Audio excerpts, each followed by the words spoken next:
Welcome back, everybody. It's time to move on to our second set of the day. That's right, our second best of 5. We're chock full of good SPL action. Aggro joined by Taco on the desk. And Taco, this is going to be our first chance to take a look at Trifecta.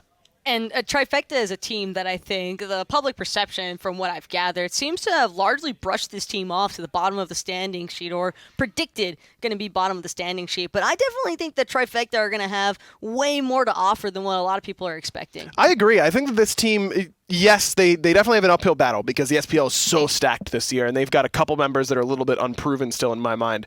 But I think that largely they have been underappreciated so far. I think that I'm really excited to see what Lasbra can do in the mid lane in particular. I mean, a lot of people had their, skepticism when it came to Panicat's transition from Hunter to mid, but he seems to fit the bill quite well and hasn't really skipped a beat there on that role swap. So I feel like Lasbra is kind of going to be a similar vibe for me. Even though he was predominantly a jungle main, I think that he still has very sound mechanics. And when it comes to the mage pick right now, I do think that you have a lot of flexibility, more so than any other season of Smite. I'm also looking forward to seeing how Eonic and Wowy do together in the duo lane. Eonic, even though he didn't play through the second half of last year, it just didn't do quite as much in the competitive scene last year, but this is one of the most storied support players in the SPL. I mean, in the beginning years, he was a premier player, not just support, but premier player in the entire league. So what can he do alongside of Wowy and try and make it work in that lane? Well, Wowy's also someone that I think a lot of people have been wanting to see in the SPL to begin with. And now that he's having his time back under the sun, I think that this is going to be a fairly potent duo lane that Zapman and Neirumah are going to have to be extremely mindful of, because Neirumah, I think, always has shown us a tendency to want to go for the more aggressive support style play. We've seen a lot of the level 1 invade, in particular from Neirumah, around that speed buff area. And I wouldn't be too surprised here if SK are looking to keep the focal points the same around those early jungle buff camp and delay. How hard do you think it will be, though, when speaking about Eonic in particular? I mean, throughout the majority of his career, the large majority, it's been all with Snoopy, right?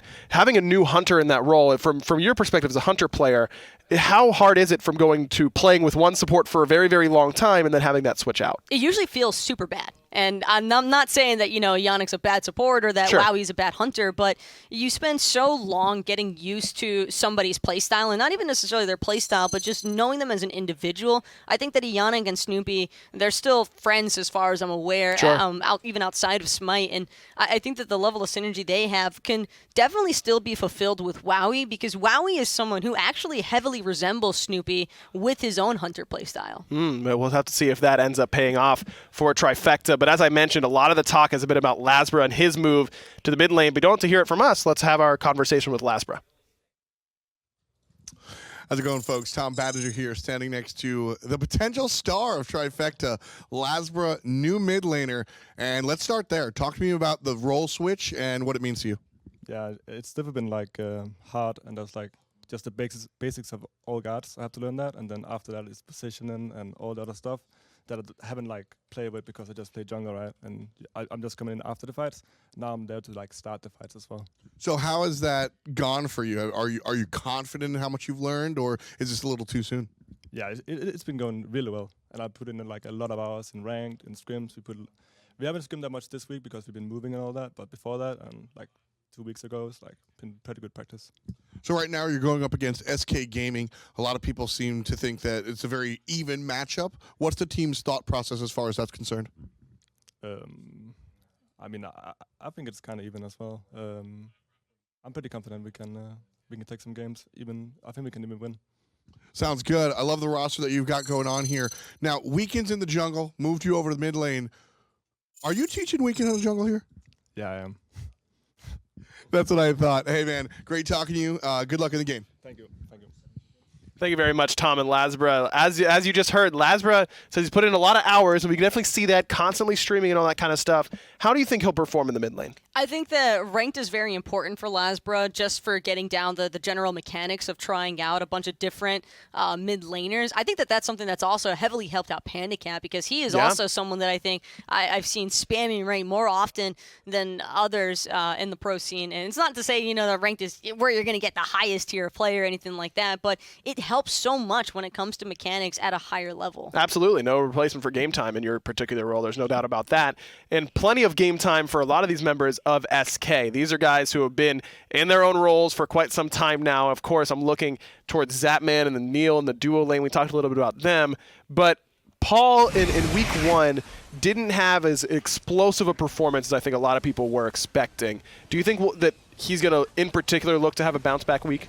I think Paul definitely wants the bounce-back week. He did seem to come out a little bit cold here in his week 1 debut, but I feel like the other members from SK, in particular Belair, formerly known as Scary D, had a little bit of a name swap there, but Belair actually had a really strong set in my mind up against the Pittsburgh Knights and nearly helped them bring home the victories, I think, of combining his forces alongside of Sam for Soccer. But SK Gaming feel like a team that they might actually struggle more with somebody like Trifecta because I feel like a lot of the God pools are going to be so similar between these two teams. Something to watch out for, without a doubt, that having those similar God pools kind of restricts what you might be picking. And that's where I think that Lasbra and Paul is known for being a really explosive player and having all these great plays under his belt, but not the biggest God pool. If it just so happens that Lasbra, you'd anticipate him having a smaller God pool, having just moved, though Panicat playing 8 gods in 10 games kind of puts a wrench in that usual theory.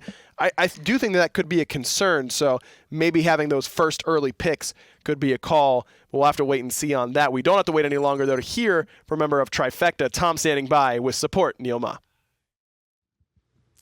Thanks a lot, guys. Now I'm standing next to Neirumah, the support player of SK Gaming. Now, unlike Trifecta, you guys have actually had a set under your belt. Do you feel better knowing that you're a little warmed up, or do you think the Trifecta has some surprises? It's hard to say. I mean, they've seen what we can do, some of the things. Have a few tricks up our sleeve. We don't have much information on them, but I think it'll be fun. Better team's going to win, I think. So last time around, unfortunately, you guys did wind up with a loss. But if you ask anybody at home that was watching, those were 2 very, very hard-fought games. How confident are you coming into this matchup knowing how you performed last time? I don't think our performance week to week really determines our confidence. I think every set we come in confident, knowing we can win, knowing we can beat any team. So it doesn't matter who's across the way. I think we always think that we can pull out a W. That's fair. I like that. I guess more to my point, what have you learned from the last time, and are there specific things that you're looking to turn around here as you get the W? Absolutely. We're definitely looking to turn it around. Getting 0-3 isn't a great feeling, but I think a lot of after our first week, the things we learned is a little bit more patience. Learning we have a lead, we can just kind of slow it down a little bit, take a deep breath, and relax. I think that'll go a long way this set. I like that mentality. SK Gaming looking for the victory here through patience and camaraderie. We'll see how it works out. Good luck at the match. Thank you. Thank you very much, Tom and Neil. Neil, as always, calm, cool, collected, composed. He's got it all right now going for him, and I think that they should. I mean, they're really working pretty well as a unit on SK. I think that SK has definitely found their own, and a lot of this coming again back to the reference of that World Championship debut for the team. I think that was really what solidified the idea for these guys that this is a real roster we can work with and build with. Absolutely, and as you mentioned, I think that highlighting Belair and his performance last week is a good one because he had a great start to last year's spring split. We'll see if he and the rest of SK can keep up a hot start as we're ready for picks and bans here. Game 1, Trifecta has the first pick available, and we've seen quite a bit of the second pick has to ban Arthur and Freya. But what I was telling FDOT on cast is that if I'm second pick, I don't think I'm banning Arthur or Freya here, and at least making Trifecta think, well, maybe we have to trade those 2 gods, and we get one, they get the other. It's a strat for sure. I mean, Arthur already still hasn't been banned away by either side so far, but that's bound to change, I'm sure, with Trifecta having banned away that RDO, arguably one of the better matchups for a King, or to deal with the King Arthur. So now I think SK are a little bit more limited, because if they let the Arthur go through here, Trifecta are undoubtedly going to look to pick it up, and they won't really get that same trade-off since they already elected to take away the Freya. We haven't talked too much about Ducky in the solo lane for Trifecta. Do you think this could be a potential breakout year for him? Because he had a tough one last year with SK. For Ducky, I think that Ducky tends to play based off of the team around him. You'll either see the best of the best from Ducky, or you'll see him kind of sitting on the sideline. But I think SK, or excuse me, I think Trifecta is a team that can actually get Ducky to like rise to the occasion, because Ducky has always felt like a player to me with a ton of potential. He just never really had a chance to unleash it all the way. Well, King Arthur left on the table, and Trifecta get to select it for Ducky. I'd imagine that's not going anywhere else.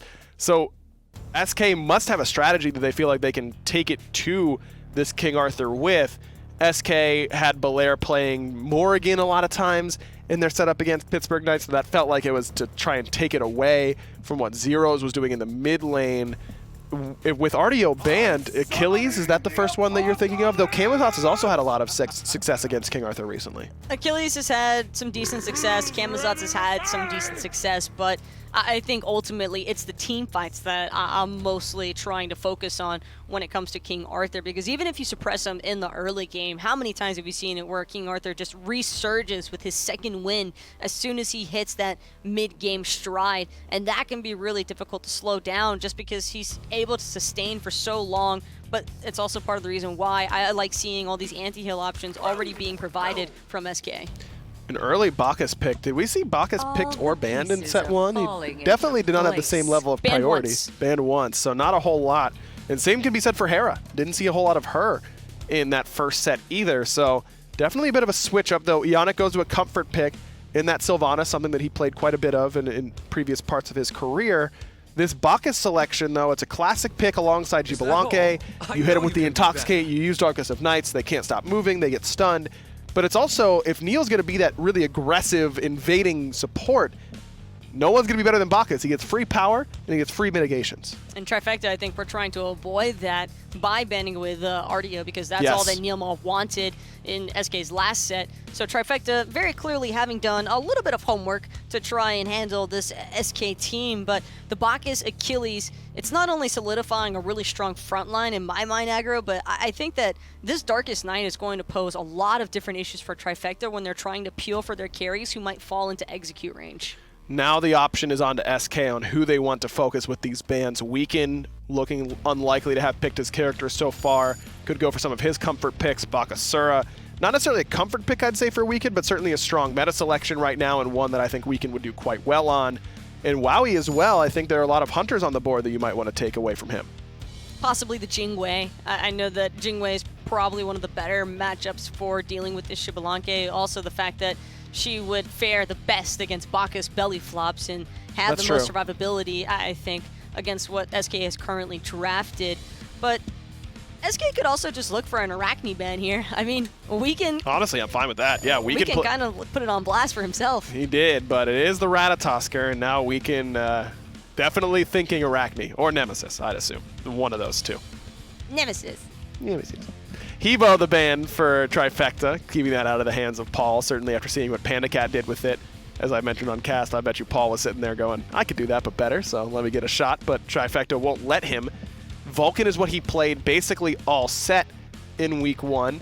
That could be a potential ban here, but Raijin also on the board for him, as always, when he's picking his mid laner. I'm telling you, man, this is just, it's tough between these two teams because they're both predominantly North American players against each other, and I think that the NA style of play as a whole has always felt a little bit more early game heavy in comparison to European style of play, where I think it's more based around team fights and structure based compositions and dealing with that sort of stuff. But Zapman also on the Xbalanque, I think that if he is rolling, the Xbalanque Bacchus, Zap might be able to look for some early game rotations here if SK opt for a jungler that can afford to hang around that duo side more often than not, because I don't think that they should really be looking to prioritize camping out the solo lane.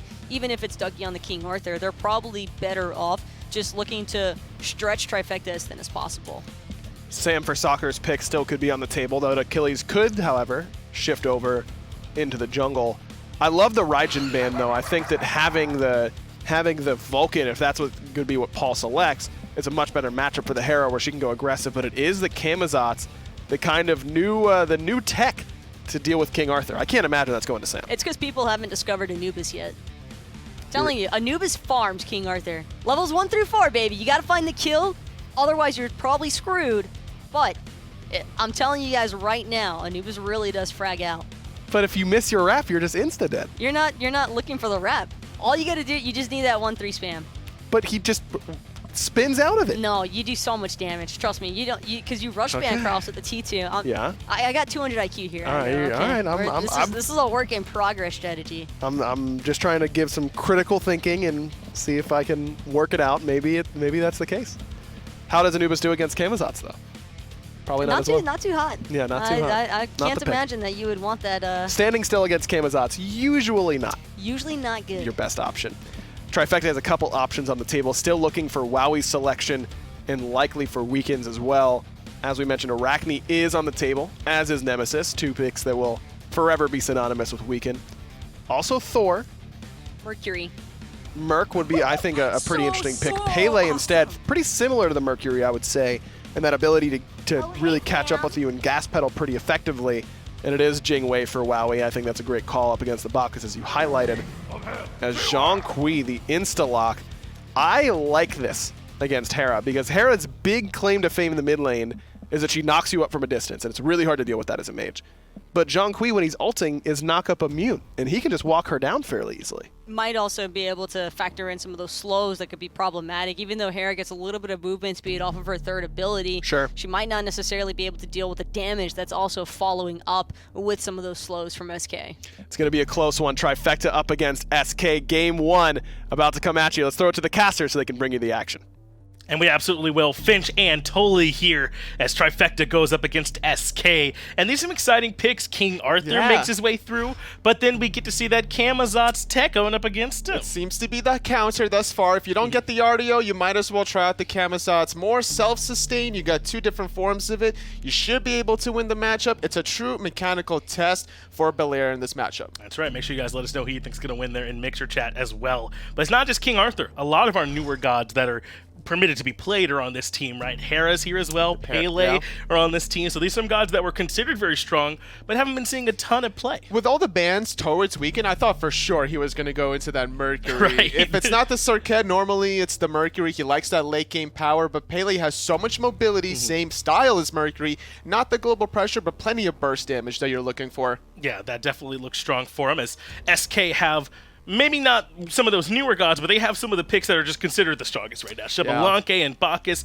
that's a crazy scary duo lane. Camazotz likely in solo. So now you're looking at Achilles, Zhang Kui as that jungle mid combination. I mean, they got some strength here, and they're going to be ready to fight early. They got plenty of burst damage as well. I love the Bacchus Achilles combination. Great amount of damage coming from Zhang Kui. I love that graphic. That's great. Are you kidding me? I saw them working on it, but Jameson got that coming out great. He's the one that was working on that, so great job on it. Is poor Ducky, man, on a team full of giants, but they're going to need some giants here if they're going to defend this speed. And honestly, Ducky might be one of their outlying stars on this roster, playing in the solo lane for the former European SK roster. Last year, I think he was the standout player there. Made several good tier highlights, I think, back in Season 5. Not seeing too much tier right now, but who's going to be playing tier when you have tier 2.0 on the Arthur? When you've got King Arthur available. And so now it's up to Ducky to sort of prove that Trifecta are not a squad you can allow King Arthur through against. And SK think that, I mean, they have the Camazotz, they think they're able to handle it, but they're going to have to make sure they can show it. As Eonic drops the Horrific, they're trying to catch out Zapman. He avoids the knock-up, and he's able to make it out, slowly running his way to safety. The confidence of him not even using beads during Horrific Emblem, Crazy. Able to sidestep the Persistent Gust. Zap's on a whole other level since their last set, actually, last week against Pittsburgh Knights. His whole team has come in revitalized as Lasbra's in some trouble already. Sam for Soccer finds first blood on the Achilles, taking down this Hera early on. And totally, isn't this one of the things that can sometimes deter people from picking Hera? Her very early game can feel weak. That's true. Level 2, you don't really have access to your shield, which also gives you mobility because you're going for the polymorph, you're going for your lane clear, and as a result, that was an easy gank. Sam for Soccer even using his blink to cut the distance. Hunting her down, but now Zapman's the one that wants to play aggressive. Rising Jaguar in and has the backup from Sam for Soccer. Unfortunately, his solo laner, Neirumah, or rather partner here in the duo lane, Neirumah, is elsewhere.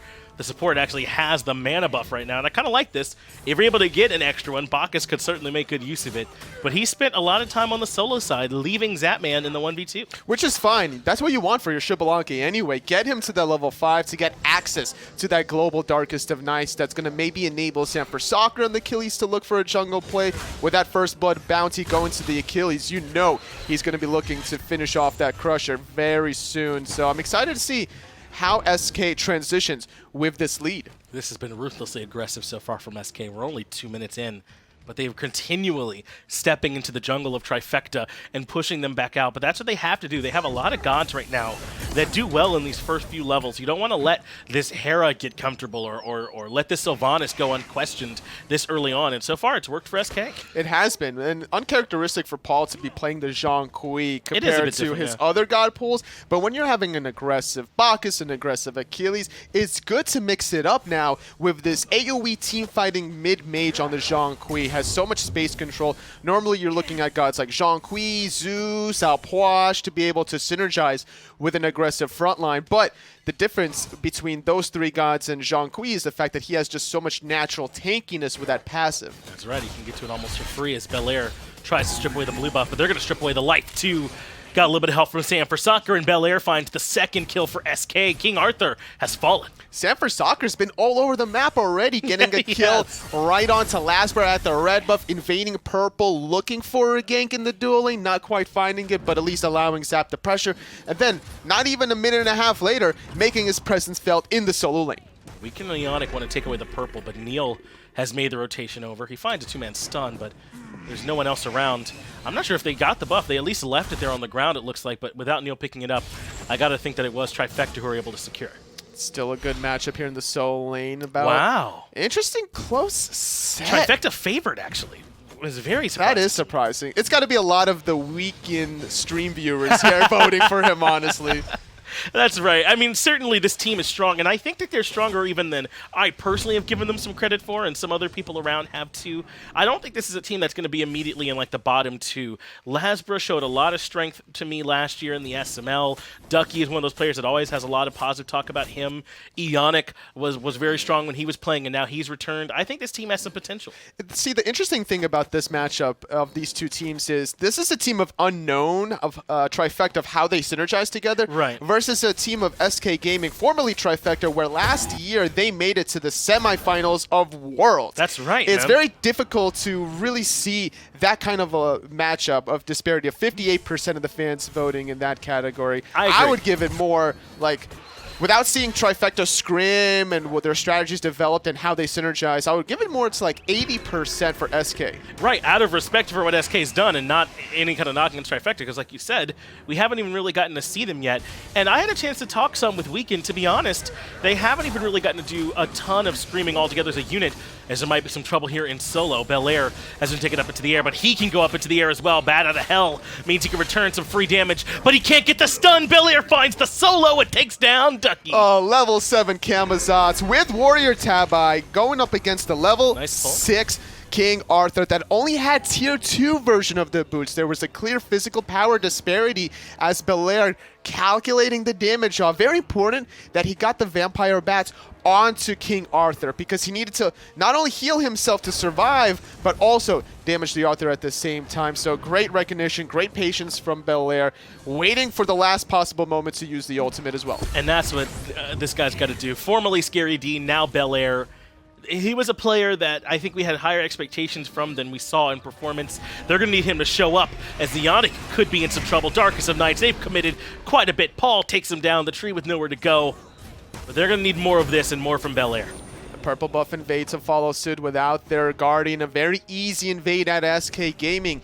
And this is the problem with Sylvanas. Credit to Eonic using the ultimate to prevent the knock-up coming from Neirumah, but the Belch of the Gods afterwards guarantees the CC. Nothing that Eonic can really do. An immobile Guardian such as Sylvanas, when left alone the way he was, is going to get picked off every time. That's exactly right. They've done a good job of punishing all these gods that can struggle when they're alone and isolated early on, and it's netted them. a near 3,000 gold lead, 3,600 experience. It's really starting to snowball in favor of SK Gaming, and that's without Belair even rotating over, as Weekend blinks in onto Sam for Soccer. Belair and Eonic are both here as Argus comes down. Now Sam for Soccer bit off more than he can chew. Lasbra finds the kill. In fact, Belair might be in some trouble as the body blocks come through. Ducky can't quite lock him down. A great 4-man rotation out of Trifecta. Normally, you don't want to die on this hill of defending your own back camps, but at the end of the day, when you have 4 players there and a great polymorph from Lasbra, if that doesn't connect, I think for sure Sanford Soccer uses his Fatal Strike ultimate to disengage with that CC immunity. So credit to where credit is due. Trifecta kind of using SK's aggression against themselves. And I think for now, and I mean for now in this team's life, not in this game, playing around Lasbra is not the wrong way to go, as Neil's in some trouble, knocked up by the Wrath of Terra. Does still have the flop available, but Lasbra is coming through. What a pull from Eonic. Horrific Emblem comes out to try and buy Neil some time, but now Lasbra's joined the fray. Polymorph provides the damage. Royal Assault there as well, and no way over the wall. Weaken finds the kill to make it 2-4. These were 2 kills in less than 30 seconds. I think SK Gaming need to peel it back because the positioning of those deaths too far aggressive. Back camps coming out on right side, back camps coming out on left side, but I guess if you're going to kill Weekend in response, trade your support for jungle every day of the week. Yeah, he kind of gifted one back as he gets caught out between Achilles and the Zhang Kui, Sam for Soccer, and Paul. The combo that did so well for SK last year and is already off to a good start now. Because the problem, unfortunately, for Trifecta was even though they found those 2 kills, they had to use 3 ultimates to get those kills, so there's a small vulnerability window where SK can kind of press on forward and look for picks of their own, and Weekend, without use of his Volcanic Lightning, doesn't have the gap closer, easy pickings. SK Gaming now with their 5th kill. Especially since Weekend went blink early on. It's a good aggressive option, but it means that if you're catching him out by himself, he's certainly dead. There's really no extra help for him to reposition either, so a nice call for them to collapse on him. But as we approach the 9-minute mark, 7 kills already. There's been plenty of action, and so far it's all favored SK. Some small signs of life from Trifecta, but they got to start defending these camps. And you mentioned the blink from Weekend. I don't mind this personally. In fact, I prefer the blink option onto a Pele that needs to be aggressive, get those early game plays on. It's what actually enabled the kill onto Sanford Soccer when they were defending the right side back camps. Pings being placed onto the back camps on the right side, and the red buff. Trifecta looking for the pull, but just off the mark. That means now Eonic is stunned, and right there to follow up is Paul. No stun because of good Wrath of Terra, and Lasbra's there to polymorph to try and save him, but it just isn't enough. Paul has too much damage. Eonic goes down, but Wowy has something to say about it. He might not be wearing the jersey, but he still wants to be a part of the team, but he can't quite clean up Paul, who makes it out of there. In fact, Wowy's in trouble. Belair on the backside of the Tier 1 takes him down. Great recognition from the Soul Lane rotations. A 3-level lead, actually, for this Camazotz. Belair really able to do something. Even without the D in his name, he's still very scary. He absolutely is. He has the Glad Shield. He's happy to take every single fight he can find as Weekend runs around. But it's not enough. The damage from Belair, truly scary from this bat. He wants more. Ducky, you might have to run. Honestly, Weekend should have just kept running in a circle. As comical as it was to see it the first lap, he needed to go for lap number 2, because once you go in a straight line, that's the skill shot of a Camazotz. It's just a straight line. It doesn't go through walls. It doesn't bend around a wall like some dashes. So he needed to just buy time, allow Ducky to get some pot shots. And now this is a scary spot to be in for Trifecta. They are losing on multiple sides of the map. It is scary now for Trifecta, and they've got to find a way to try and hold on to their jungle farm to try and just buy some time to get back to relevance. But so far, Belair's not giving them room to do that, and neither has Sam for Soccer. The two of them have been so aggressive into the jungle of Trifecta on respawn, and now this Tier 1 tower is in trouble. There's no way it's going to stand. No possible defense. Everyone from Trifecta going to casually give up the 500 gold, but the fact that this happened at 11-minute mark is going to start being a slippery slope.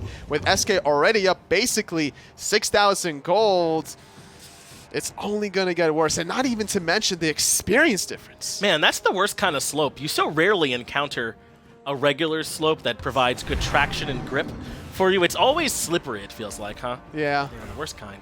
But that's what Trifecta find themselves in right now, is is sliding slowly further and further down. They've got some picks that once they come online can be strong. I mean, Eonic and Lasbra are the core of a great team fight. Weekend has damage, but they got to find a way to make it there. I mean, those slopes are good for skateboarding and whatnot, Sure. but not good if you're on the losing side of a Smite game. No, this is not where you want to have those. As all of SK have grouped up to be here for the spawn of the red buff on the KF side.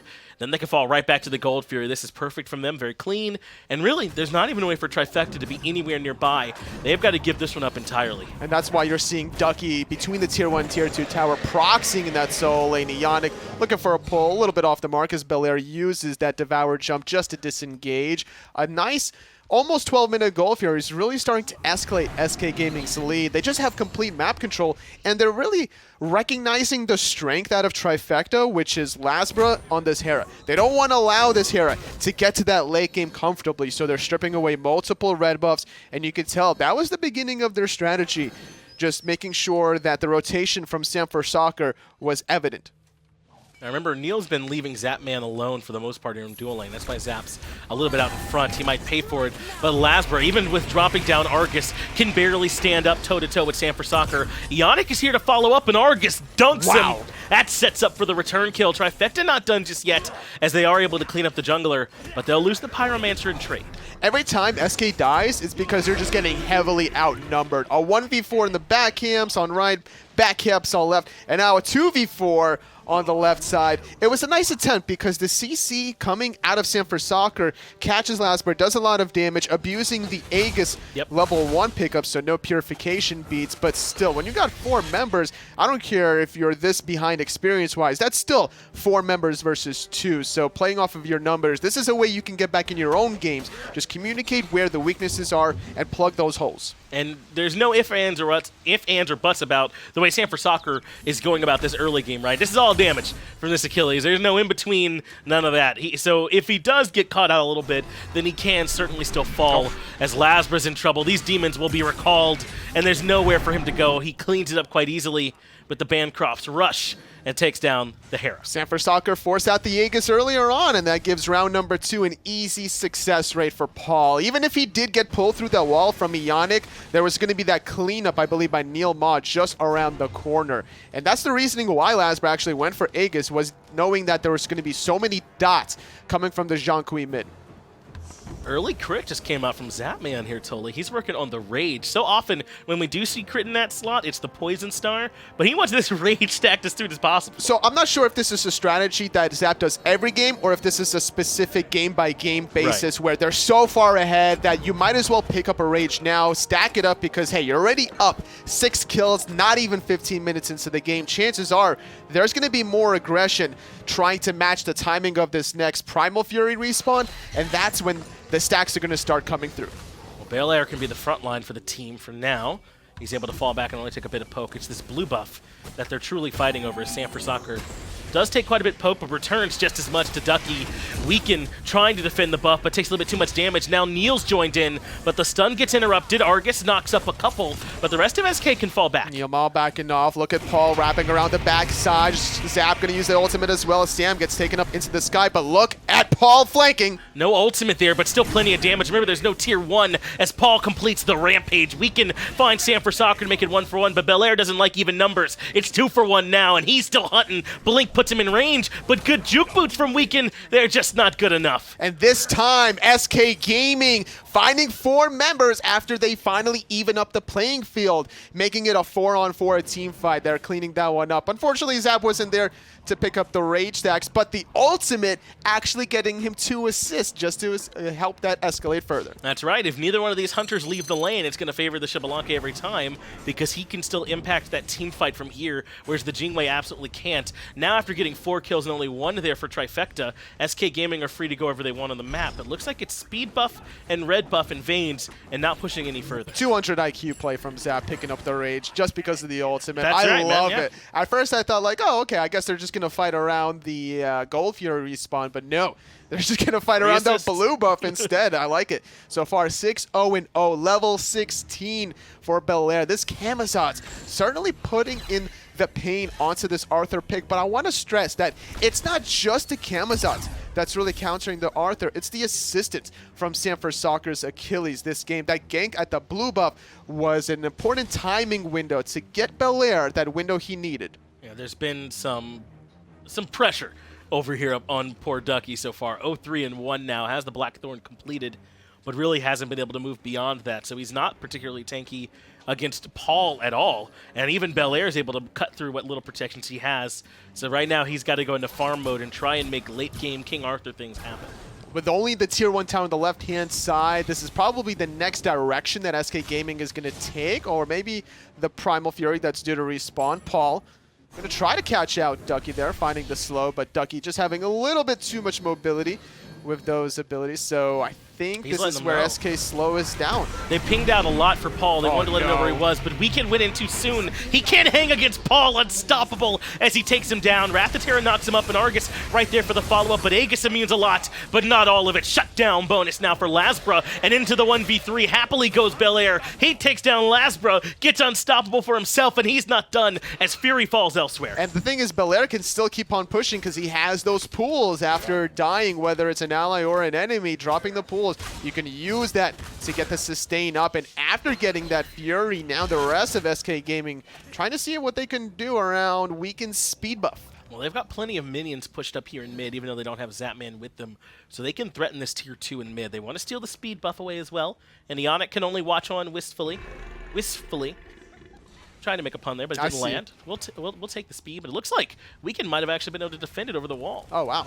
Well, that's good for him, but like, I'm surprised that SK aren't holding their ground a little bit just to see if Weekend is going to pick up the speed buff and try to delay it for 30 seconds or maybe get him in pick position, but instead just going to let that go through, get some farm on the opposite side, but look what Sam's doing, trying to flank out Wowy. And I don't know if Wowy recognizes it. Jingwei is quite safe, so he still has quite a few tools to get out as he immediately goes into the airstrike, and it gets him up and over the wall.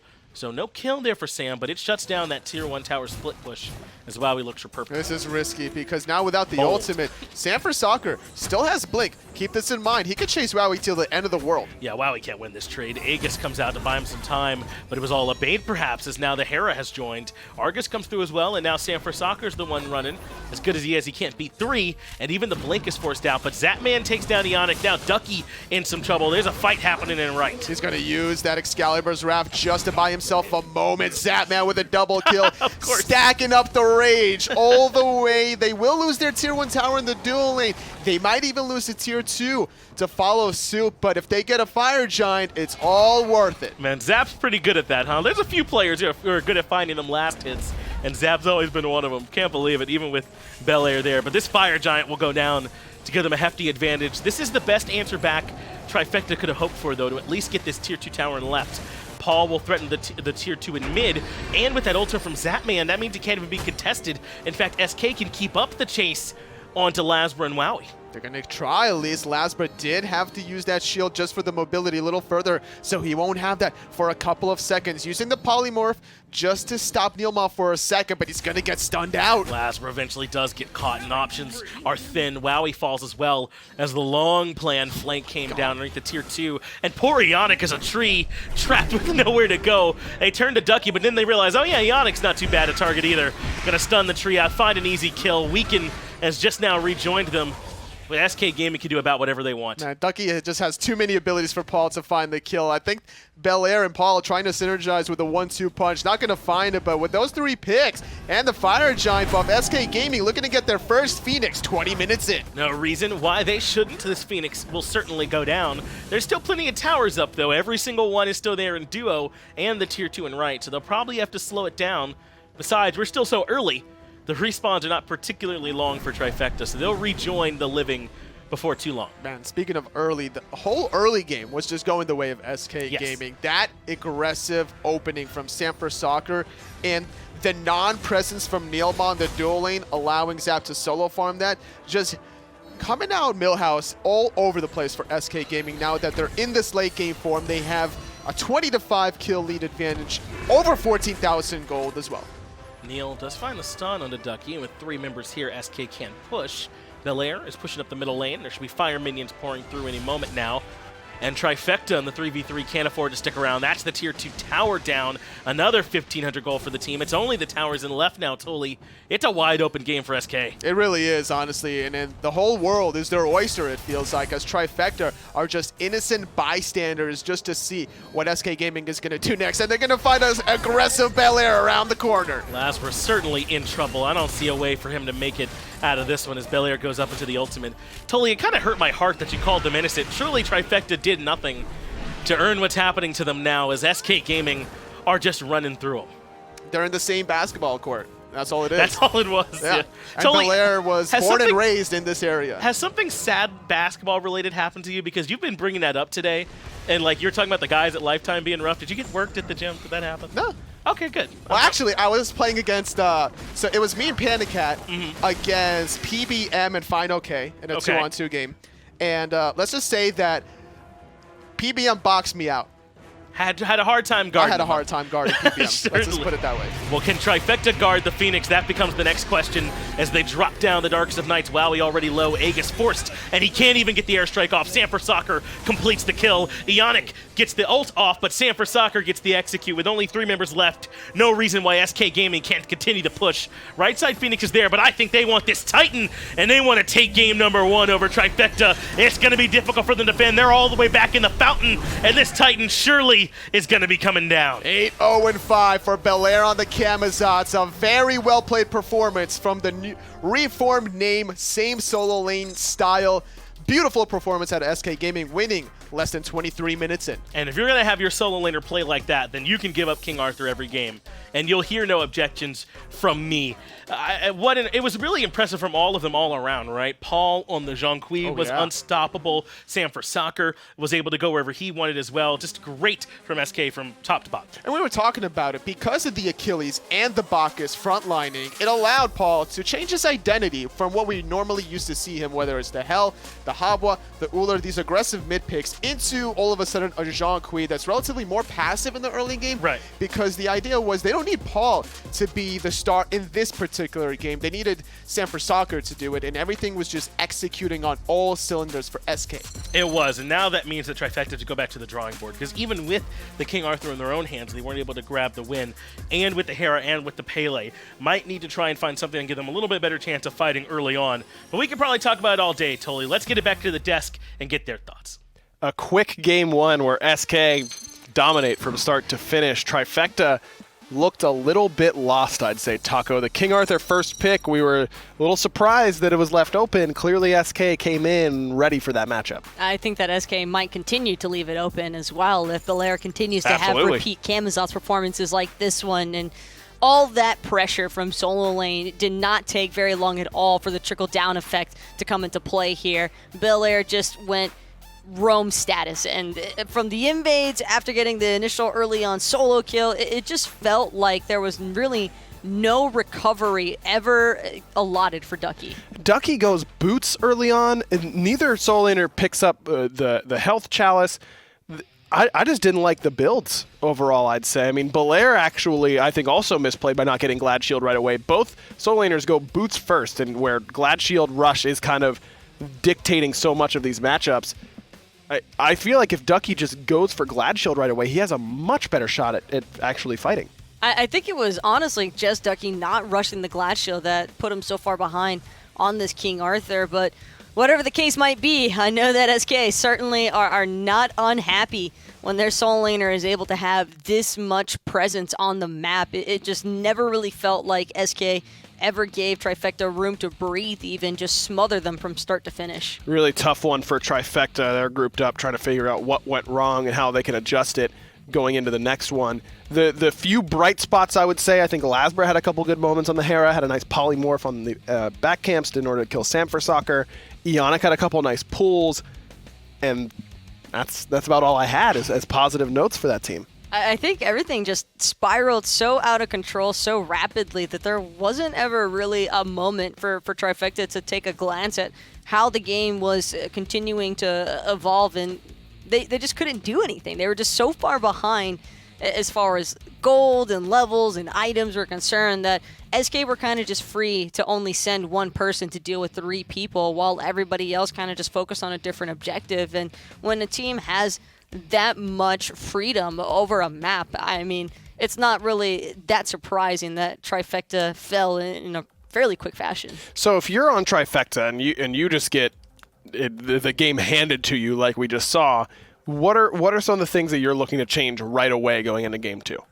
I think the King Arthur first pick is still a safe first pick that you can go for. If you're really concerned about Ducky losing that matchup, then possibly even a Camazotz ban. I think that Trifecta certainly have more leeway in comparison to SK because they're undoubtedly, or I shouldn't say undoubtedly, but I find it very likely that Trifecta would look for that first pick position again.